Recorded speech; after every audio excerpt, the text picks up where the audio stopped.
ukakaa kwenye uwepo wa Bwana pale ulipo, alafu ukafungua Biblia yako kwenye kile kitabu cha Kumbukumbu la Torati, sura ni ile ya 28 mstari ni ule mmoja peke yake.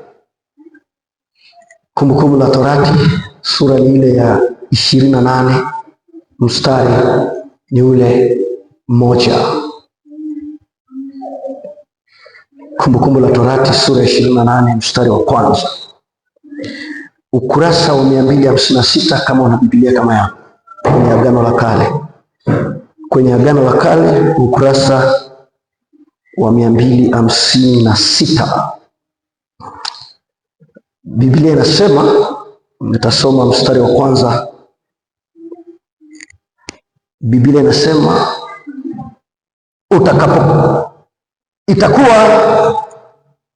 utakapoisikia sauti ya Bwana Mungu wako kwa bidii kutunza kuyafanya maagizo yake yote nikuagizaye leo, ndiyo Bwana Mungu wako atakapokutukuza juu ya mataifa yote ya duniani.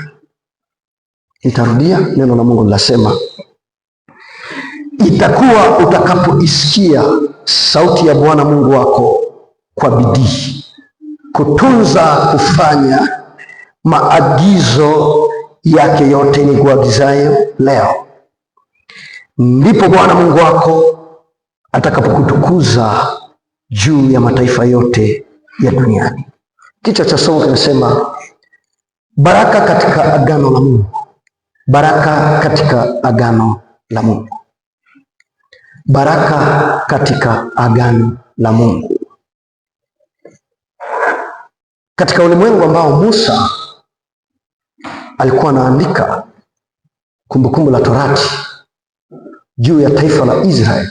Kumbuka hii, wana wa Israeli walikuwa bado hawajavuka Yordan kwenda kwenye ile nchi ya ahadi, ile nchi ya Kanaani.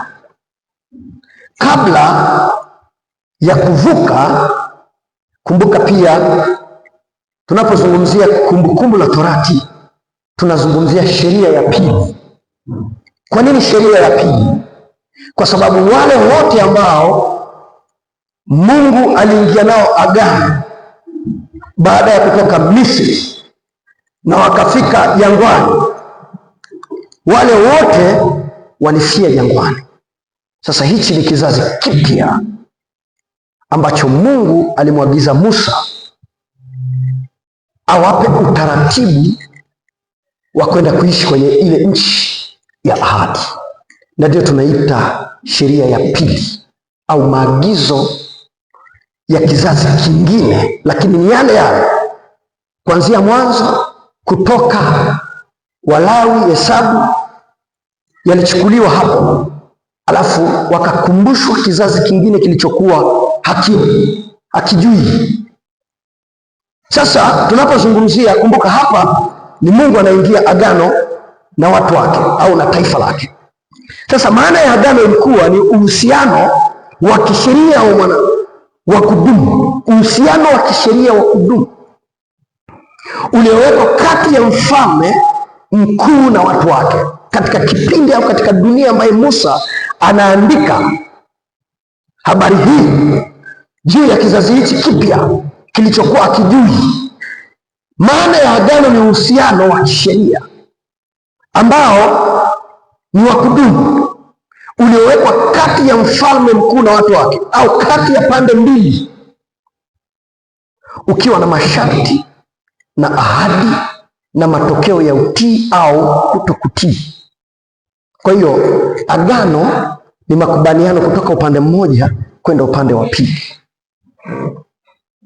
Katika tamaduni zile, wafalme walikuwa wanafanya maagano na watu wao, na katika lile agano ambalo wanalifanya kuna mambo manne yalikuwa ni lazima yawepo katika lile agano au katika ile makubaliano. Jambo la kwanza, kulikuwa na bwana wa agano. Huyo ni mtawala anayetawala agano. Jambo la kwanza, kabla ya kuingia agano kulikuwa kuna bwana wa agano ambaye huyo ndio mtawala wa agano. Lakini jambo la pili, kulikuwa kuna masharti ya agano ambayo yalipaswa kuheshimiwa, masharti au taratibu ambao ulikuwa unapaswa kufuatwa. Yale masharti yalikuwa yanawekwa na yule ambaye ni mtawala wa agano. Lakini tatu, kuliahidiwa baraka kwa utii na laana kwa kutokutii. Lakini nne, kulikuwa na mashahidi au ishara ya kuthibitisha agano hilo. Hivyo ndio vitu ambavyo vilikuwa vinakamilisha agano. Sasa Musa katika Kumbukumbu la Torati 28 anazungumza katika mfumo huo kwamba yuko Bwana, yako masharti au taratibu, lakini vile vile kuna ahadi kwa kutii na kutokutii, lakini vile vile kuna wale ambao ni mashahidi. Na mashahidi, ukienda kwenye sura ya 29 au 30 utakuta mahali Musa ameandika nchi andika. Nchi andika. Watu wengi wanatumia neno nchi inaandika. Nchi kwa nini inaagizwa? Kwa sababu kumbuka, Mungu ndiye ameiumba. Maana yake wanatakiwa kujua ya kwamba kila kitu kinafahamu ya kwamba Mungu anaingia na watu wake agano. Nchi ilisimama kama shahidi ya kwamba Musa anawaongoza wana wa Israeli katika mfumo wa agano na utaratibu ulioko ndani ya agano. Kwa hiyo kabla ya kusoma ahadi za baraka ni lazima tuangalie Kumbukumbu la Torati 28. Si orodha, nataka uone Kumbukumbu la Torati 28 si orodha ya kanuni za kufanikiwa, bali ni sehemu ya agano kati ya Mungu na taifa la Israeli. Sehemu ya agano. Tunaposoma Kumbukumbu la Torati 28 tunasoma agano. Mungu aliingia makubaliano na taifa lake na aliweka kanuni na utaratibu ambao unapaswa kufuatwa. Bwana Yesu asifiwe. Aliweka kanuni na utaratibu ambao wana wa Israeli walipaswa kufuata. Kwa hiyo swali si nitafanyaje nipate kubarikiwa au baraka, bali Mungu alimaanisha nini alipoweka baraka hizi katika agano lake. Hili ndilo swali ambalo tutalichambua tunapotembea kwenye mstari huu wa kwanza wa Kumbukumbu la Torati 28. Swali si nitafanyaje ili nipate baraka, bali Mungu alimaanisha nini alipoweka baraka hizi katika agano lake. Hili ndilo swali tunataka kujifunza. Mungu alimaanisha nini? Kwambia Mungu kwenye sura ya 28 anaingia agano na kizazi kile ambacho kilizaliwa jangwani. Kumbuka kile kizazi ambacho kilitoka Misri kilikufa. Sasa hichi ni kizazi kingine ambacho sasa ndicho kinatakiwa kivuke mto Yordani kwenda Kanaani. Mstari wa kwanza unaanza hivi: itakuwa utakaposikia sauti ya Bwana Mungu wako. Nataka uone, itakuwa utakapoisikia sauti ya Bwana Mungu wako kwa bidii. Jambo la kwanza ambalo nataka tulione, jambo la kwanza, sharti la kwanza au utaratibu wa kwanza ambao Mungu aliwekea watu wake alipokuwa anaingia agano nao. Sharti la kwanza, watu wa agano la Mungu walipaswa kusikia na kutii sauti ya Mungu wao kwa bidii. Watu wa agano, kumbuka tunapozungumzia watu wa agano hapa ni taifa la Israeli. Watu wa agano la Mungu walipaswa kusikia na kutii sauti ya Mungu wao kwa bidii. Musa anaanza kuweka sharti la kwanza katika agano. Nataka uone hiyo. Musa anaanza mstari wa kwanza kwa kuweka sharti katika agano kabla ya baraka. Kabla ya baraka anasema hivi, anasema itakuwa utakapoisikia sauti ya Bwana Mungu wako. Akusema utabarikiwa. Alianza kuweka utaratibu. Tunapozungumzia agano, nimekwambia ni makubaliano ya pande moja kwenda upande wa pili. Sasa Na nimekuambia katika agano kuna bwana wa agano, katika tamaduni ya dunia ambayo Musa alikuwa anaandika. Sasa tunapozungumzia katika agano hili, bwana wa agano ni nani? Bwana Mungu. Hapo kuna maneno mawili, kuna Bwana na kuna Mungu. Neno Bwana maanake ni mtawala, neno Mungu maanake ni muumbaji. Bwana Mungu anayetawala, mtawala, muumbaji. Anasema hivi, utakapoisikia sauti yangu kwa bidii. Neno kusikia kuna maanisha kusikia sauti ya Bwana. Neno kusikia kuna maanisha moja, neno kusikia ni kusikiliza kwa utii. Kusikiliza kwa utii maana yake ni kunyenyekea chini ya mamlaka. Ndio maana ya neno kusikiliza kwa utii, kunyenyekea chini ya mamlaka. Hiyo ndio maana ya kwanza neno kusikiliza kwa utii, kunyenyekea chini ya mamlaka. Nimekuambia katika agano lina Bwana. Sasa ni lazima wale ambao yule bwana wa agano wanaingia nao agano wanyenyekee chini ya mamlaka yake, kwa sababu yeye ndio mtawala wa lile agano. Bwana Yesu asifiwe. Jambo lingine, maana neno utakapoisikia sauti ya Bwana Mungu wako, jambo lingine ni kuwa tayari kusikia maagizo ya Bwana Mungu wako. Neno kuwa tayari limekaa katika hali ya kiaskari, kwamba askari muda wote yuko tayari kusikia kapteni wake, mkuu wake anasema nini. Jeshi la Tanzania wakati wowote, nimejifunza mkuu wa majeshi ambaye ni Samia, kusikia sauti yake akisema barabara zifungwe, jeshi linatanda pale, kwa sababu wamejifunza kusikia sauti ya mtawala wao. Wamejifunza kusikiliza sauti ya mtawala wao. Kwa hiyo neno kusikia ni kuwa tayari kusikia maagizo ya Bwana Mungu wako, kuwa tayari kusikia maagizo ya mtawala wa agano. Kwa hiyo kabla ya baraka walitakiwa moja, kulipokea neno la Mungu wao, kulipokea, kulifanya liwe lao, kwa sababu ndio utaratibu wa agano. Mbili, kuliamini neno la Mungu wao, kwamba ndani ya hili neno ndilo limebeba baraka za maisha yako. Lakini tatu, kulitenda neno la Mungu wao. Kati ya hivi vitu vitatu kikikosekana kimoja tu, tayari wamevunja masharti, tayari wamevunja. Kukikosekana kulipokea neno la Mungu, kuliamini neno la Mungu, kulitendea kazi neno la Mungu, kikikosekana kimoja hapo, tayari masharti ya agano yanakuwa yamevunjwa. Maanake ule utii unakuwa haujakamilika, ule utii unakuwa haujakamilika. Kwa hiyo Musa anazungumza na kizazi kipya kabla ya kufika nchi ya Kanaani. Kizazi cha kwanza kilifia jangwani kwa sababu ya kuto kumtii Mungu.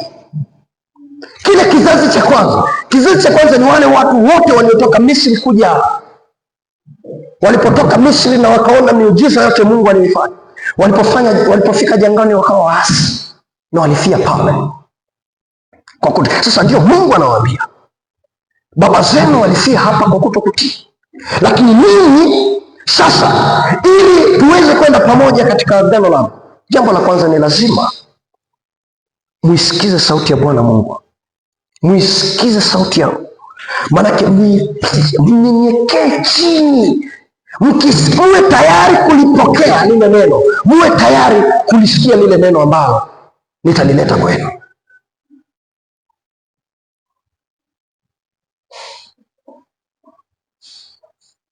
Musa anakiandaa kizazi cha pili kipya kiishi kwa utii ndani ya nchi ya ahadi, ili kiweze kuishi kwa utii ndani ya nchi ya ahadi. Anakiandaa, anakipa mazingira na utaratibu. Kule mnapokwenda, mtakapoitii sauti ya Bwana Mungu wenu, ndio mstari wa pili unaanza, mtabarikiwa, mtafanya hivi. Lakini ukienda mstari wa 15 kushuka, laana zinatamkwa pale. Sasa watu wengi hawataki kuanza mstari wa kwanza, Watu wengi wanaanza na mstari wa pili, pokea baraka. Kuna utaratibu wa agano. Na je, sisi leo tunajifunza nini kupitia agano? Kuna mambo kadhaa. Moja tunajifunza, watu wa agano walipaswa kuonyesha uaminifu wao kwa kutii sauti ya Mungu wao. Watu wa agano la Mungu walipaswa kuonyesha uaminifu. Kumbuka, neno kutii haiwafanyi wapate wokovu. Walishatolewa Misri, kwenye nchi ya maumivu. Neno kutii, kusikiza sauti ya Bwana Mungu wao, kuna waonesha ya kwamba wao ni waaminifu mbele za Mungu wao, kwamba wako tayari kumsikia Mungu wao anasema kitu gani. Ule unyenyekevu juu ya Bwana wao katika agano kunaonesha kwamba ni waaminifu. Katika Torati, Musa hawafundishi kusikia tu kwa masikio. Kusikia ni mwitikio wa agano. Maanake ni mwitikio kwamba unasikia na unafanyia kazi kile ambacho unaambiwa. Ndio maana nimekuambia Samia leo akihitaji jeshi, tunakumbuka wote kabla Magufuli ya kufa alisema jeshi liende likatengeneze ukuta pale Merera. Jeshi lilitii. Kwa sababu gani? Limejifunza kusikia, limejifunza utii, kunyenyekea chini ya sauti ya mamlaka ya Bwana wao, na ndio maana walienda na wakafanya. Kwenda na kufanya kunaonesha au kunathibitisha uaminifu wao mbele za Mungu wao, mbele za rais wao, mbele za Bwana wao. Kadhalika ndivyo vile Mungu alikuwa anataka, ndivyo vile Mungu alikuwa anataka juu ya kizazi kipya. Kisoma kile kitabu cha Samueli wa kwanza 15 ni mstari ambao mara nyingi imekuwa mkiusoma. Samueli wa kwanza 15 mstari wa 22, maandiko yanasema hivi. Huyu ni Samueli anaongea na Sauli. Anasema, naye Samueli akasema, je, Bwana hazipendi sadaka za kuteketezwa na dhabihu sawasawa na kuitii sauti ya Bwana? Angalia, kutii ni bora kuliko dhabihu na kusikia kuliko mafuta ya bebu. Nataka uone mafuta ni kitu cha thamani sana, lakini pia dhabihu ni kitu cha thamani sana, lakini hakina thamani kama hautasikia maagizo kwa yule anayetaka. Bwana Yesu asifiwe.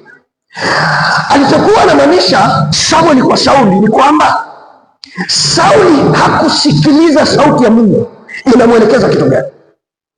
Kwa maana Mungu alimwambia subiri. Ukisoma kuanzia sura ya 11 utakuja kugundua kwamba, ukisoma sura ya 11 na 12 ya Samueli wa kwanza utagundua kwamba Sauli alitoa sadaka kinyume na utaratibu.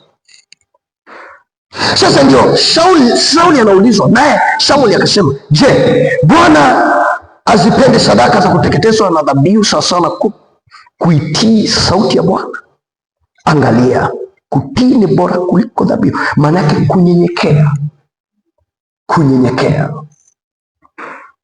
kunyenyekea, kwamba ile sauti inazungumza nini. Kwa maana unapoisikiliza sauti inathibitisha uaminifu wao mbele za Mungu wao. Sauli hakuisikia, maana yake alithibitisha yeye ni mwasi. Okay, leo tunazungumza watu wa agano la Mungu ni nani? Watu wa agano la Mungu ni nani? Maana lazima tuwajue watu wa agano la Mungu katika kizazi hichi cha leo. Sisi kwa sababu tunasoma watu wa agano la Mungu katika kipindi hicho cha Musa. Na leo watu wa agano la Mungu ni nani? Kile kitabu cha Yohana sura ya kwanza nikuoneshe. Yohana sura ya kwanza, watu wa agano la Mungu leo. Yohana 1 mstari wa 12, maandiko yanasema hivi. Yohana 1:12. Watu wa agano leo ni watu wa jinsi gani? Yohana 1:12, maandiko yanasema, bali wote waliompokea aliwapa uwezo wa kufanyika watoto wa Mungu, ndio wale waliamini jina lake. Nataka uone neno watoto wa Mungu, wale waliompokea. Waefeso 2:22. Shika tu hapo. Wale waliompokea aliwapa uwezo wa kufanyika kuwa. Nataka uone neno waliompokea, aliwapa uwezo wa kufanyika watoto wa Mungu. Watoto wa Mungu wamepewa uwezo kwa imani katika Kristo ya kufanyika kuwa watoto wa Mungu. Hatui watoto wa Mungu kwa nguvu zetu. Hakuna mtu anaweza kuwa mtoto wa Mungu kwa nguvu zake. Tunakuwa watoto wa Mungu kwa kuwezeshwa. Wale wote waliompokea aliwapa uwezo. Kwa lugha nyingine aliwafanya. Waefeso 2:22 maandiko yanasema, Waefeso 2:22 anasema hivi, katika yeye ninyi nanyi mmejengwa pamoja kuwa maskani ya Mungu katika Roho. Katika yeye anazungumza na nani? Anazungumza na kanisa. Kwa hiyo leo watu wa agano la Mungu ni wale ambao walimwamini Yesu Kristo na kufanywa kuwa maskani ya Mungu katika Roho na kufanya kuwa watoto wa Mungu kupitia Yesu Kristo. Hao ndio tunayosema ni watu wa agano la Mungu. Ndio watu wa agano la Mungu. Sasa lazima wafanyie kazi agizo la Mungu wao katika agano la Mungu, katika familia ya Mungu. Katika familia ya Mungu kuna mambo ambayo wanapaswa kuyafanyia kazi. Kile kitabu cha Yakobo sura ile ya kwanza mstari wa 19 ni kuonesha Yakobo, ni kuonesha kile ambacho watu au familia ya Mungu inapaswa kufanya. Nimekwambia familia ya Mungu ni wale wote ambao wamemwamini Yesu Kristo. Ukimwamini Yesu Kristo moja kwa moja unakuwa familia ya Mungu. Au familia ya Mungu kwa kutoa sadaka, lazima uelewe. Au familia ya Mungu kwa kuomba sana. Unakuwa familia ya Mungu kwa kuamini Yesu Kristo. Unapomwamini Yesu Kristo ya kwamba alikufa akafufuka pale pale, unasamehewa dhambi zako, na kuanzia hapo unakuwa familia ya Mungu, na kuanzia hapo unaingizwa katika agano la Mungu. Sasa basi, wale ambao ni familia ya Mungu wanapaswa kufanya nini? Wale ambao ni familia ya Mungu wanapaswa kufanya nini? Kile kitabu cha Yakobo nimekwambia 1 mstari wa 19, maandiko yanasema hivi, hayo mnajua ndugu zangu wapenzi, basi kila mtu na awe mwepesi kusikia, awe mwepesi wa kusikia, bali si mwepesi wa kusema wala kukasirika. Nataka uone, mmoja amesema mwepesi wa kusikia. Kusikia nini? Kusikiza sauti ya Mungu. Sauti ya Mungu ni ipi? Sauti ya Mungu inayotoka kwenye neno lake, na ndio ukiunganisha na Kumbukumbu la Torati 28:1 itakuwa utakapoisikia sauti ya Bwana Mungu wako kwa bidii. Yakobo anazungumza na Wayahudi walioamini ya kwamba anaanza akisema hayo mnajua, anaanza neno hayo mnajua, tena naweka ndugu zangu wapenzi, basi kila mtu na awe mwepesi wa kusikia. Wayahudi walikuwa ni wabishi, ndio maana amewaambia hapa muwe wepesi wa kusikia, maanake muwe tayari kujifunza, muwe tayari kujifunza kwenye agano ambalo Mungu amewaingiza kupitia Yesu Kristo. Kwa kumwamini Yesu Kristo, muwe tayari kujifunza anataka mfanye nini. Na ndio maana Musa kabla ya wana wa Israeli kwenda kwenye nchi ya agano, aliwataka kwanza awape utaratibu kabla ya kufika kwenye nchi ya agano, kwamba kwenye nchi ya agano itakuwa utakaposikia sauti ya Bwana Mungu wako, ndizo baraka ziliorozeshwa mstari wa 2, lakini moja, kuisikia sauti. Sasa sisi kama watu wa agano la Mungu leo, familia ya Mungu, Yakobo anasema hivi, tuwe wepesi kusikia, tuwe wepesi kujifunza, ndipo pale ambako tunamwona Mungu. Yesu Kristo anasema kwenye kile kitabu cha Yohana 14:15, wale wote wananipenda watashika sheria zangu. Kwa hiyo jambo la kwanza la Mkristo kwenye maisha yake ni kujifunza neno la Kristo, ni kujifunza neno lake, kwa sababu utaratibu wa kwanza kwenye familia ya Mungu ni neno lake. Ndio maana Yakobo anawaambia wao wepesi kusikia, lakini mstari wa 20 anasema hivi, muwe wepesi kusikia.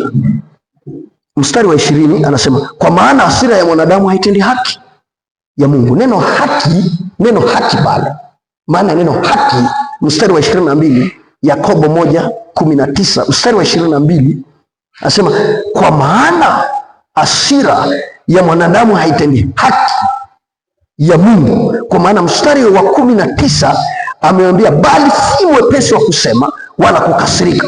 Kwa sababu, ndio maana neno kwa maana. Neno kwa maana manake ni kwa sababu hasira ya mwanadamu haitendi. Manake msikasirike kwa sababu hasira ya mwanadamu haitendi haki. Neno kutenda haki manake haitimizi sheria ya Mungu, haikamilishi sheria ya Mungu. Ndio maana ya neno haki. Mstari wa 21 hapo maandiko yanasema hivi: kwa hiyo wekeni mbali uchafu wote na ubaya uzidio, na kupokea kwa upole neno lile lililopandwa ndani, liwezalo kuokoa roho zenu. Lakini iweni watendaji wa neno. Nataka uone mstari wa 22, iweni watendaji wa neno. Lakini kuna neno kulipokea neno, kulikubali neno la Kristo. Lakini 2, si tu kulikubali, ni kulifanyia kazi. Bwana Yesu asifiwe. Bwana Yesu asifiwe. Kulifanyia kazi neno la Mungu. Neno la Mungu kilifanyia kazi. Neno upendo, Yesu anayesema kwenye Yohana 14:15, mkinipenda mtazishika sheria zangu. Neno kupenda manake mkinitoa kwa ajili yangu mtazishika sheria zangu, mtazishika sheria zangu.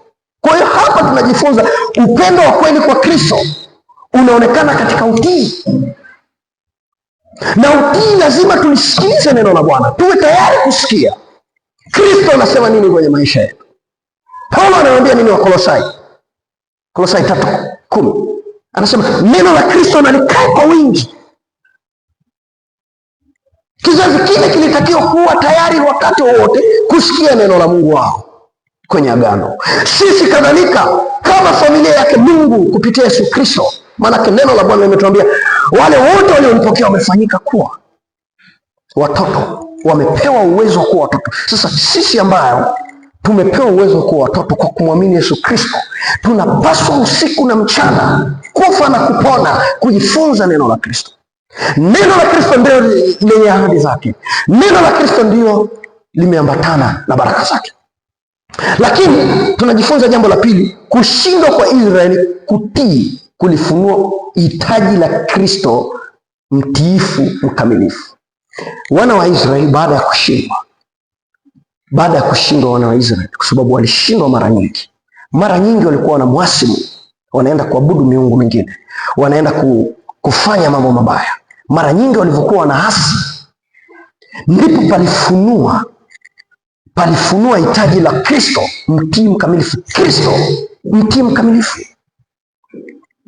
Kwa nini tunasema Kristo mtii mkamilifu? Kumbuka unaposoma kile kitabu cha Warumi sura ile ya 5 mstari wa 19, nataka nikuoneshe Warumi 5:19. Maandiko yanasema hivi, 5:19, Agano Jipya, ukurasa wa 1355. Warumi 5:19, maandiko yanasema hivi: nasema kwa jinsi ya kibinadamu, kwa sababu ya udhaifu wa miili yenu, kwa kuwa kama mlivyoitoa viungo vyenu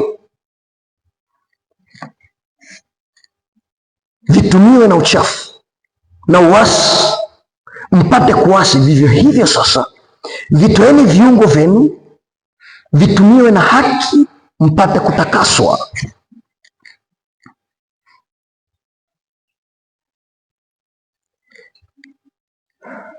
Warumi 5, sio 6, Warumi 5:19 anasema hivi, 19 anasema kwa sababu kwa kuasi kwake mtu mmoja watu wengi waliingizwa katika hali ya wenye dhambi.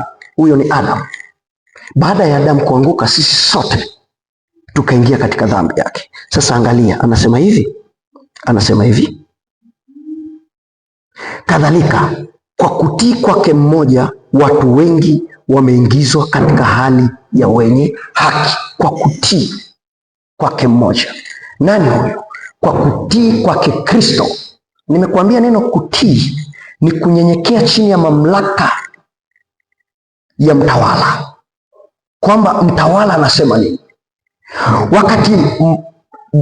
Wakati Adamu anaambiwa matunda ya kila matunda yote ya mti wa bustani waweza kula, lakini matunda ya mti wa ujuzi wa mema na mabaya usile, kwa maana siku utakapokula hakika utakufa. Alipokula, maana yake alionyesha wazi, na sisi sote pale tukatembea katika hiyo njia. Sasa basi, Paulo anatuambia, anasema hivi, kadhalika kwa tendo moja la, anasema hivi, kadhalika kwa kutii kwake mmoja watu wengi wameingizwa katika hali ya wenye haki, katika hali ya kuitimiza sheria, katika hali ya kuwa waaminifu katika kile ambacho Mungu amekizungumza, kwa sababu maandiko yanatuambia nini? Alinyenyekea. Kile kitabu cha Wafilipi, ukisoma sura ya 2 kuanzia mstari wa 8, maandiko yanatuambia Kristo alinyenyekea hata mauti ya msalaba, alinyenyekea. Kwa hiyo sisi kama watu wa Mungu leo tunakamilishwa pale tunapomwamini Yesu Kristo, kwa sababu kwa nguvu zetu, kwa uwezo wetu hatuwezi kutimiza sheria. Wana wa Israeli walishindwa kuitimiza sheria. Adamu alishindwa kuitimiza sheria. Sisi tunatimiza sheria kupitia Kristo. Tunapomwangalia Kristo, tunapomwamini Kristo, tunatimiza sheria, kwa sababu yeye alisikia, alinyenyekea mpaka mauti ya msalaba kwa ajili yangu mimi na wewe, na zile baraka zote zimeshikamana na yeye. Sasa kitu gani kinatokea tunapokuwa tumemwamini Yesu Kristo? Hatuzifuati baraka zinatufuata sisi, tunakwenda pamoja, kwa sababu sisi tunakamilishwa, kwa sababu sheria ya agano ilikuwa ni kuisikia sauti, na sisi tunakamilishwa ndani ya Kristo. Tunapomwangalia Kristo, tunahesabiwa kwamba tumeisikiliza sauti ya Bwana Mungu katika familia yake. Bwana Yesu asifiwe. Tunapomwangalia Kristo, manake tunathibitishwa, Mungu anathibitisha ya kwamba hii familia yangu ni tiifu, hii familia yangu ina uaminifu, tunapomwangalia Kristo. Kwa hiyo kile tunachopaswa kukifanya ni kumwamini Yesu Kristo na kudumu katika imani na kulisikiliza neno lake na kutembea katika Injili. Sio wakati pokea magari, sio wakati wapokea hichi, ni wakati wa kukaa ndani ya miguu ya Kristo na kujifunza anakufundisha nini. Baraka zimeshikamana na yeye, yeye ndio atatamka kwa wakati wake. Lakini cha kwanza ni lazima tujifunze kuwa waaminifu katika neno lake. Tunapojifunza kuwa waaminifu katika neno lake, basi baraka zake zitatufuata. Sisi hatupaswi kuzifuata, zenyewe zitatufuata, kwa sababu tuko kwenye familia ya agano la Mungu kwa Yesu Kristo. Na kama tuko kwenye familia ya Mungu kwa Yesu Kristo, basi yeye kama Mungu ambaye ni Baba, anawaambia Waefeso, Mungu Baba wote, yeye ni Baba wetu sisi sote katika familia yake. Basi anajua ya kwamba tunahitaji fedha, anajua ya kwamba tunahitaji chakula, anajua ya kwamba tunahitaji kuvaa, anajua ya kwamba tunahitaji kusomesha, anajua kwamba tunahitaji kile na kile na kile na kile, kwa sababu sisi sote ni watoto wake katika familia yake. Bwana Yesu asifiwe. So jitahidi kuishi katika imani katika Kristo, neno lake likae kwa wingi ndani yako. Jambo la pili, Mungu wa agano, watu wa agano la Mungu wanapaswa kuangalia kufanya maagizo ya Bwana Mungu wao. Neno kufanya, baada ya Musa kusema utasikiliza sauti ya Bwana Mungu wako, anaongeza hatua ya pili, anasema hivi, kuangalia kufanya maagizo yake yote. Anasema hivi, itakuwa utakaposikia sauti ya Bwana Mungu wako kwa bidii kutunza kufanya maagizo yake yote. Kutunza, kufanya. Neno kutunza maana yake kulinda, kwa sababu ni thamani. Kuangalia kwa makini, ndio maana ya neno kuangalia kufanya maagizo yake. Neno kuangalia maana yake moja ni kulinda. Kwa nini unalinda? Kwa sababu unalinda ni kama Tanzanite. Pale wanapochimba Tanzanite na sehemu nyingine yote wanapochimba mawe, vitu vya thamani, wameweka ulinzi serikali. Kwa nini? Kwa sababu pale kuna kitu cha thamani. Sasa Mungu alitaka kabla ya taifa lake kuingia kwenye ile nchi, wajue kwamba wanapokwenda, kitu kitakachowafanya waweze kufanikiwa ni kulinda maagizo ya Mungu wao, maana wasiyaache yadondoke, kutimiza kile ambacho wameagizwa, kutimiza kile walichoagizwa. Kwa hiyo Musa hapa asemi yajue maagizo, bali anasema yafanye. Sio kujua, hata mimi naweza kujua kwamba amesema, lakini je, ninayafanya haya? Hilo ndio lilikuwa sharti kwenye agano. Walitakiwa kufanya, yalinde, maanake yafanye kwa ya thamani, maagizo yaangalie kwa uaminifu. Kumbuka hawa walikuwa wanaingia Kanaani, na kabla ya kuingia Kanaani walikuwa wanapaswa kuyatunza, kwa sababu yale walikuwa wanapaswa kuyatunza yale maagizo. Kumbuka Mungu hakuwapa sheria kama mzigo, bali ni mwongozo utakayewaongoza katika agano lake. Mungu hakuwapa sheria kama mzigo, aliwapa sheria kama mwongozo, lakini mara nyingi walikuwa wanashindwa. Na ndio maana Paulo anatuambia kwa kutii kwake mmoja ambaye ni Yesu Kristo akatii. Paulo anawaambia wa Filipi, anasema alitii, alinyenyekea. Maanake alinyenyekea, alisikia agizo hadi mauti, naam, mauti ya msalaba. Sasa hawa walikuwa wamevunja sheria, wanavunja sheria ya Mungu kila itwapo leo, na hii inatuonyesha mwanadamu wa asili ya dhambi hawezi kutimiza sheria ya Mungu kwa nguvu zake. Tunajifunza nini hapa?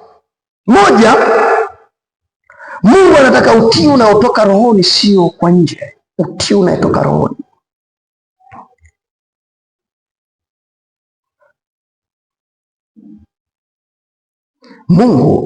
Musa anawafundisha hawa, Mungu alitaka maagizo yake yasikae tu kwenye akili peke yake, bali yaonekane katika maisha ya watu wake, kwamba wameyachukua ile maagizo na wameyaingiza katika mfumo wa maisha yao, kwamba Mungu ameniambia nisiibe, nisiibe. Mungu ameniambia nisitamani, nisitamani. Mungu ameniambia nisimtamani mke wa jirani yangu, nisitamani. Hiyo ndio sheria. Mungu ameniambia nisimshuhudie jirani ya uongo, nisishuhudie. Kwamba wachukue ile maagizo wayaweke katika maisha yao, wachukue ile maagizo wayaweke katika maisha yao.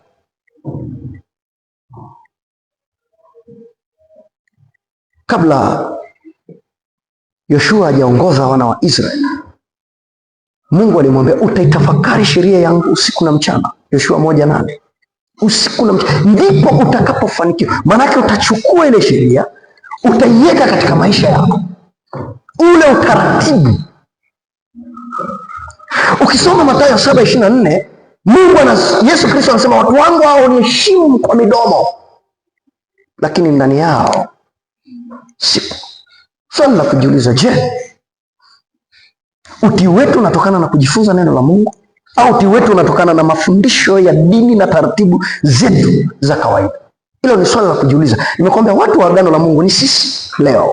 Je, utii wetu unatokana na neno la Mungu, au tunatii kwamba kwenda ibadani naenda kwa sababu mchungaji amesema, kwenda kwenye maombi naenda kwa sababu ni kipindi kimewekwa kisheria? Haipaswi. Kwenda kwenye maombi, kwenda ibadani inatakiwa iwe imetokana na mwongozo wa neno la Kristo. Usiende ibadani kwa utaratibu wa kanisa, usiende kwenye maombi kwa utaratibu wa kanisa. Nenda kwenye maombi kwa sababu neno linakuongoza kwenda kwenye maombi, na umelitii, maanake umelisikia. Neno linasema ombeni bila kukoma. Neno la Mungu linasema na imepaswa kukusanyika kila itwapo siku ya kwanza ya juma, ambaye ni Jumapili. Kwa hiyo neno limeagiza na mimi napaswa kufanya, kwa sababu ndani ya lile neno ndiko baraka zake Mungu zipo. Kwa hiyo utakapofuata lile neno, baraka zinakufuata, sio wewe utazifuata. Unapolifuata neno la Kristo, baraka zinakufuata kwa sababu upo kwenye familia ya Mungu. Kwa hiyo Mungu akitamka neno, baraka zinakufuata. Jambo la msingi sana, utii wako utokane, manake unyenyekevu wako utokane na neno la Mungu. Unyenyekevu wako, manake unapotii, unaposikia maagizo yale ambayo Mungu ameagiza kupitia neno, kwa sababu ndio sheria ya familia. Kuanzia awali, kuanzia familia ya kwanza ya Adamu, tunasema Mungu aliingia naye katika agano la kazi, kwamba itakuwa, manake matunda ya mti wa ujuzi wa mema na mabaya usije ukala siku utakapo. Hilo ni agano Mungu aliingia na Adamu, lakini Adamu alishindwa,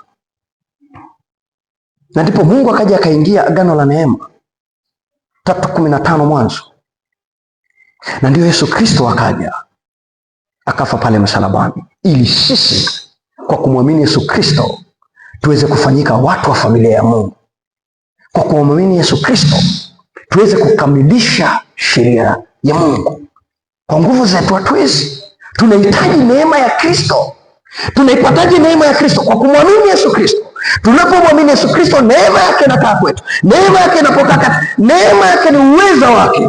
Uweza wa Mungu unatembea na sisi. Uweza wa Mungu unapotembea na sisi, tunachotakiwa kukifanya ni kukaa katika neno lake. Na tunapokaa kwenye neno lake, kitu gani kinatokea?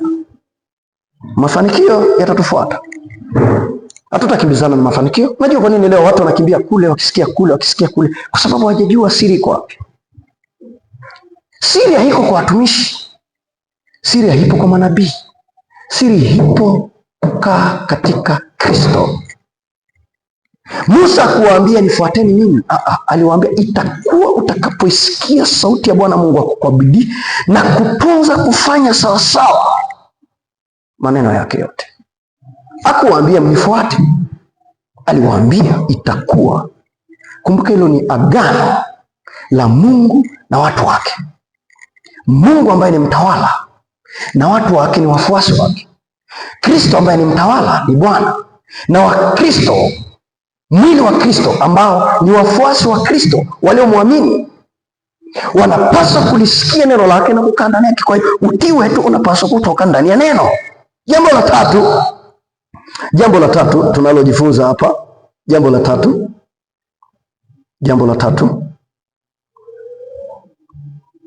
tatu linasema watu wa agano la Mungu watainuliwa wanapotembea katika utii wa agano la Bwana Mungu wao. Watainuliwa wanapotembea katika utii, wanapotembea katika unyenyekevu, wanapotembea wakiwa tayari ya kusikia Bwana wao anasema nini, anawaongoza nini, anawaongozaje. Angalia huu mstari wa kwanza, anasema hivi: itakuwa utakapoisikia sauti ya Bwana Mungu wako kwa bidii kutunza kufanya maagizo yake yote ni kuagizayo leo. Ndipo nataka uone ile neno, ndipo Bwana Mungu wako atakapokutukuza juu ya mataifa yote ya dunia. Nataka uone neno ndipo. Kumbuka, neno kuinuliwa sio amri mpya, bali ni matokeo ya mambo mawili ya msingi ambayo tumeangalia: kusikia sauti ya Bwana Mungu na kutunza sauti ya Bwana Mungu. Neno kuinuliwa sio amri mpya, ni matokeo. Kwa hiyo neno kuinuliwa ni matokeo ya maneno mawili yaliyotangulia. Itakuwa neno kusikia na neno kutunza, ndio sasa linakuja neno kuinuliwa.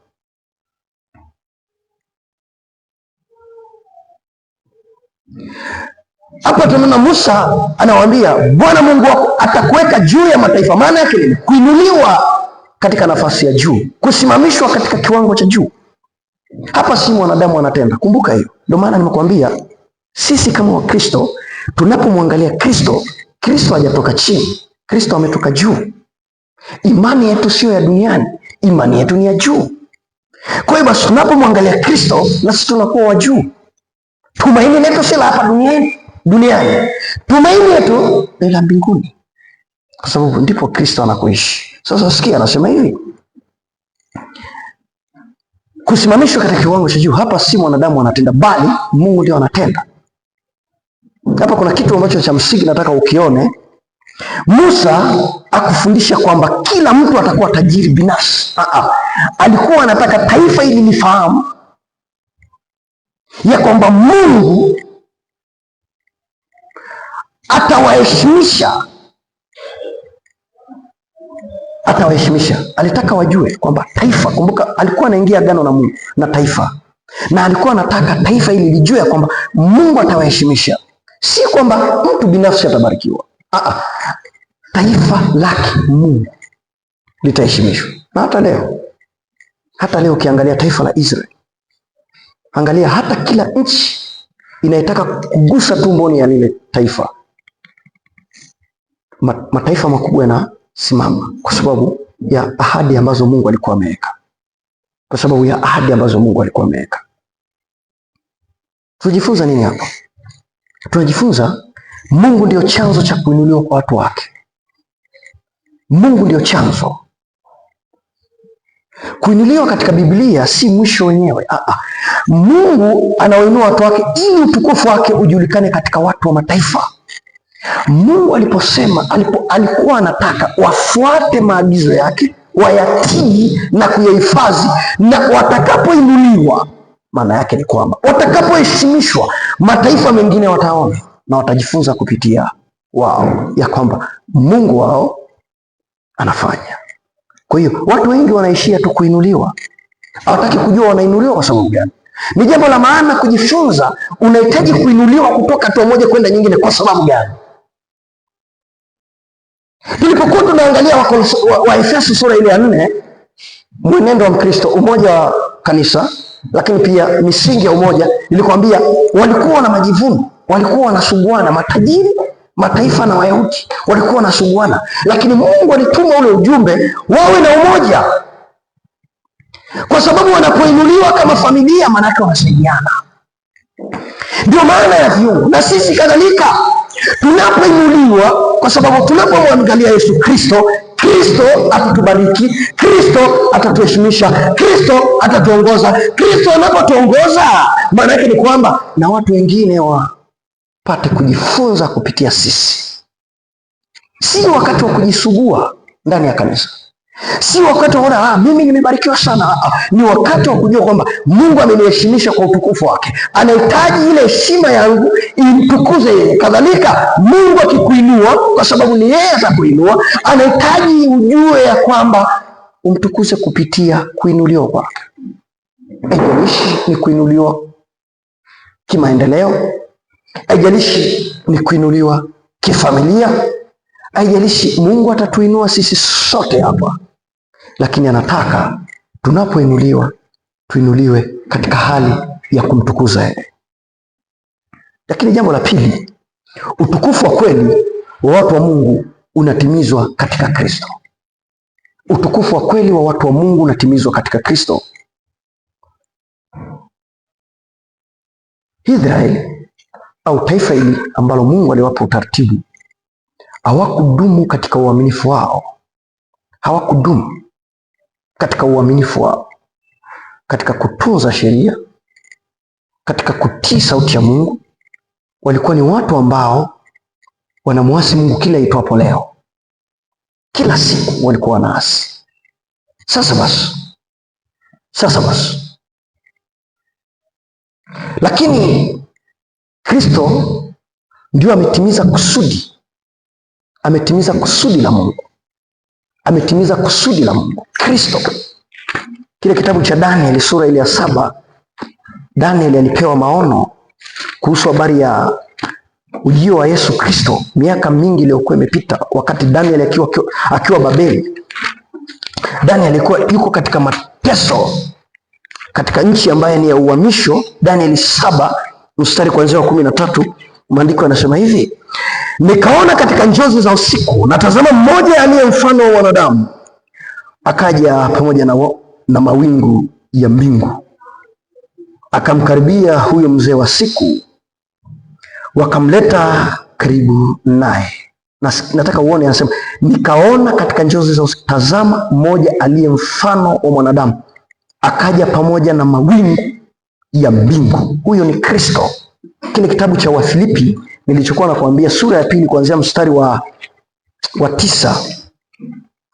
Lazima ujifunze kukimbia na maandiko. Wafilipi sura ya 2 kuanzia mstari wa 9, maandiko yanasema, kwa hiyo tena Mungu alimwadhimisha mno, akamkirimia jina lipitalo kila jina, ili kwa jina la Yesu kila goti lipigwe, la vitu vya mbinguni na vitu vya duniani na vya nchi chini ya nchi, na kila ulimi ukiri kuwa Yesu Kristo ni Bwana, kwa utukufu wa Mungu Baba. Nataka uanze ukianza mstari wa 6, maandiko, ambaye yeye mwanzo alikuwa yuna namna ya Mungu, naye akaona kule kuwa sawa na Mungu kwa si kitu cha kushikamana nacho, bali alijifanya kuwa hana utukufu, akatoa namna ya mtumwa, akawa ana mfano wa mwanadamu. Tena alipoonekana ana umbo kama mwanadamu, alinyenyekeza akawa mtii hata mauti, naam, mauti ya msalaba. Yesu Kristo.